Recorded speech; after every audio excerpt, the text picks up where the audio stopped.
कैंची धीरे से चला दे, कैंची धीरे से चला बउआ के मामी तो दे देबो रखिया तूरे समाज। कैंची धीरे से चला दे, कैंची धीरे से चला बउआ हमर नाम। म्यूजिक बाय डीजे गुड्डू राज।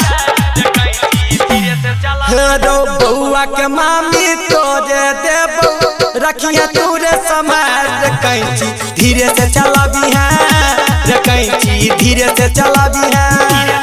हेरो बउआ हमर नानी के दुलारू परत बारा घर रे, कैंची धीरे से चलाबी है रे, कैंची धीरे से चलाबी है।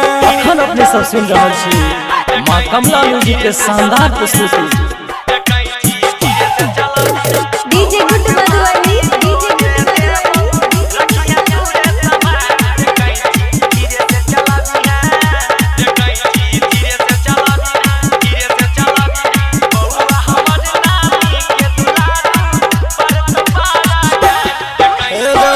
बउआ के मौसी छै बड़ चमकैत रे,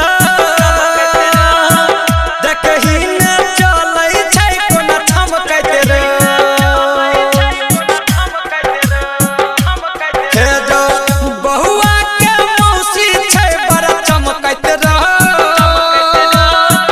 देखही न चलै कोना चमकैत रे। बउआ के केस छै घुमरल घुमरल, घुमरल घुमरल भेट बहुत निछाड़। कैंची धीरे से चलाबी है रे, कैंची धीरे से चलाबी है। बउआ के मामी तो दे देबो रखिया तूरे समार।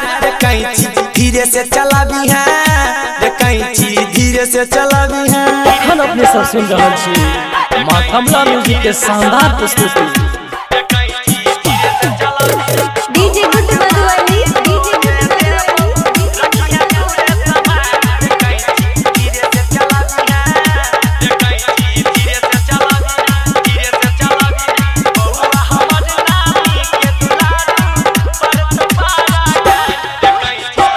बउआ के मामा छै नौकरिया जो, तोरा ले आनल कहू जान के शिकारिया रो।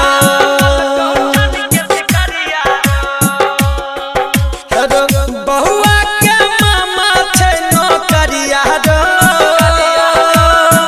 तोरा ले आनल कहू जान के शिकारिया रो। बउआ के नानी छौ गरहा के,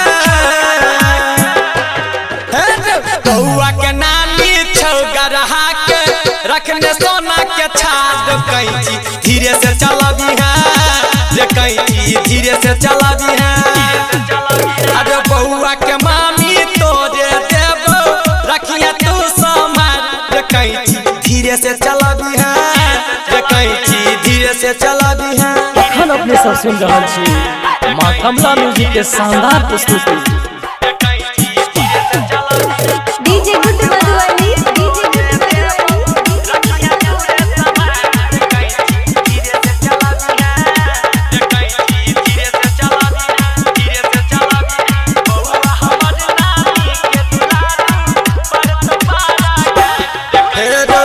मामा मामी लूटाबे खूब रुपैया रो, आबो तो केस काटे नौआ रो।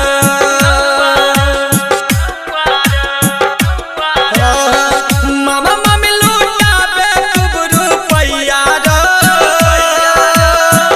आबो तो केस काटे नौआ रो। अरे किसन प्रभाकर गाबे बधैया, किसन प्रभाकर गाबे बधैया। बस जो ढेका समार रे, कैंची धीरे से चलाबी है रे, कैंची धीरे से चलाबी है।